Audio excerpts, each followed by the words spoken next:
નમસ્કાર દોસ્તો, હું છું doctor Vatsal Mehta, Alpha Gastro and Liver Care અમદાવાદથી તમારો પેટનો ડૉક્ટર. દોસ્તો, આજે આપણે એક મહત્વપૂર્ણ વિષયની ચર્ચા કરીશું, જેનું નામ છે આલ્કોહોલ. પેશન્ટ્સ ઘણીવાર કહેતા હોય છે, સાહેબ હું તો બહુ લિમિટમાં જ પીઉં છું. ઘણીવાર એવું કહેતા હોય છે, સાહેબ હું તો બિયર જ પીઉં છું.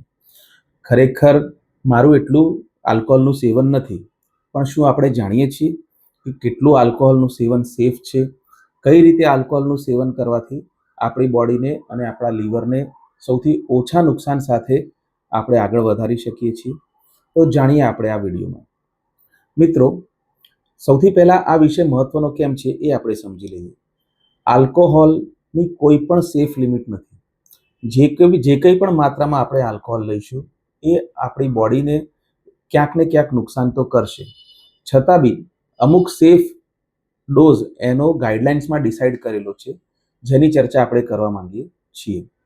આલ્કોહોલથી જે ડિઝીઝીસ થાય છે એમાં આલ્કોહોલ રિલેટેડ લીવર ડિઝીઝ, આલ્કોહોલથી અન્નનળીની અંદર સોજો એટલે ઇસોફેજાઇટિસ, સ્ટમકની અંદર સોજો આલ્કોહોલિક ગેસ્ટ્રાઇટિસ, સ્વાદુપિંડ ઉપર સોજો આવી જવો આલ્કોહોલિક પેન્ક્રેટાઇટિસ જેવા પાચનતંત્રના રોગો થાય છે. જોડે જોડે એની હૃદય ઉપર અસર થાય છે, જેને કાર્ડિયોમાયોપેથી કહીએ છીએ. ઘણા ન્યુરોલોજિકલ પ્રોબ્લેમ જેમ કે ડિમેન્શિયા અને નસનો સોજો એટલે કે ન્યુરાઇટિસ થઈ શકે છે.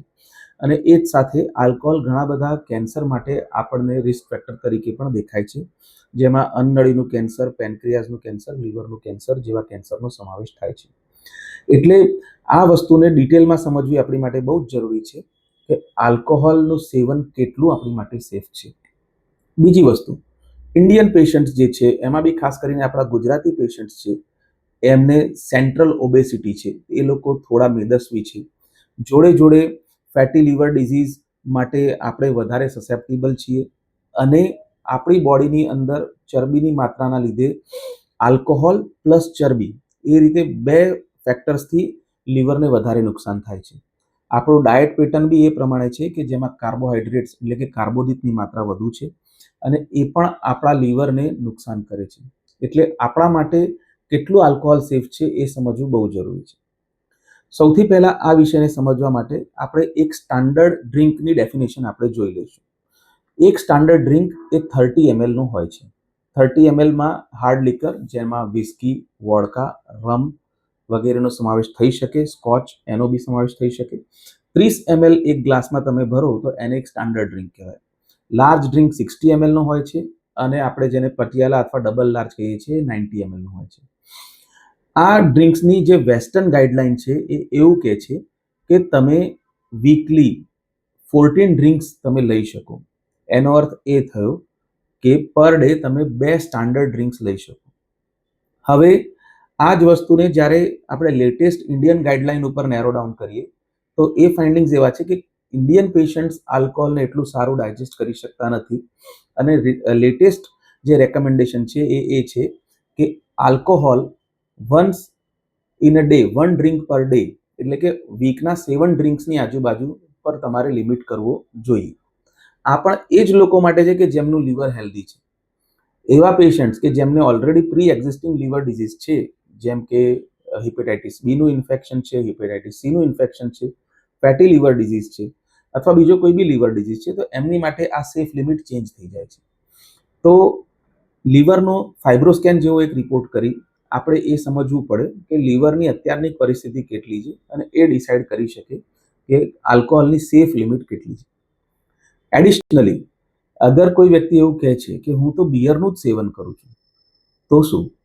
તો જે સ્ટાન્ડર્ડ ડ્રિંક બિયરનું છે એ 330 ml બિયરનું છે. મોટાભાગે આપણે જે બિયરની બોટલ જોઈએ છે 650 ml ની હોય છે, એટલે એમાં 2 સ્ટાન્ડર્ડ ડ્રિંકની ક્વોન્ટિટીનું બિયર હોય છે. અને આપણે સાધારણ રીતે જોતા હોઈએ છીએ કે બિયરની અંદર બહુ જ લાર્જ ક્વોન્ટિટીમાં સેવન થતું હોય છે અને મોટાભાગે એ સેફ નથી. એટલે જસ્ટ બીકોઝ હું બિયર લઉં છું એટલે મને બોડીમાં નુકસાન નહીં થાય એ વાતમાં પણ તથ્ય નથી. આલ્કોહોલ કઈ રીતે લેવું જોઈએ?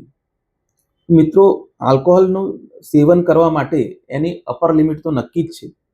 જોડે જોડે બીજી 2-4 વસ્તુઓ સમજવાની જરૂર છે. સૌથી પહેલી વસ્તુ, આલ્કોહોલ હંમેશા ફૂડની જોડે લેવું જોઈએ. પહેલા તમે ફૂડ લો, એના પછી આલ્કોહોલ લો. આલ્કોહોલની આજુબાજુ બી થોડું ફૂડનું સેવન કરો. એકદમ ખાલી પેટે આલ્કોહોલ લેવું બહુ યોગ્ય નથી. વીકની અંદર 2 થી 3 દિવસ આલ્કોહોલ ફ્રી હોવા જોઈએ. ડેલી અગર આપણે આલ્કોહોલ લઈશું તો આલ્કોહોલ પર આપણું ડિપેન્ડન્સ વધી જશે.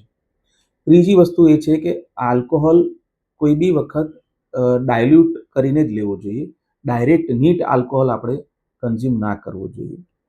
ચોથી વસ્તુ એ છે કે જ્યારે બી આપણે આલ્કોહોલ લઈએ છીએ તો જે લોકોને એવી હેબિટ છે કે એકાંતમાં લે છે, એમને આલ્કોહોલની ટેવ પડવાની સંભાવના વધુ હોય છે. એ વસ્તુ આપણે અવોઇડ કરવી જોઈએ. મલ્ટિપલ ટાઈપ્સના આલ્કોહોલિક બેવરેજીસ મિક્સ કરવાની હેબિટ હોય તો એ હેબિટ ટાળવી જોઈએ. આલ્કોહોલના સેવન કરતી વખતે બિંજ ડ્રિંકિંગ એટલે કે એક સાથે બહુ બધું આલ્કોહોલ લેવું, એ હેબિટને આપણે અવોઇડ કરવી જોઈએ. બિંજ ડ્રિંકિંગ એટલે 5 સ્ટાન્ડર્ડ ડ્રિંકથી વધારે જો તમે એક જ સેટિંગમાં લઈ લો છો તો એને બિંજ ડ્રિંકિંગ કહેવાય છે. અને એ આપણા પેન્ક્રિયાઝને, લીવરને, સ્ટમકને બહુ ઝડપથી નુકસાન કરી શકે છે.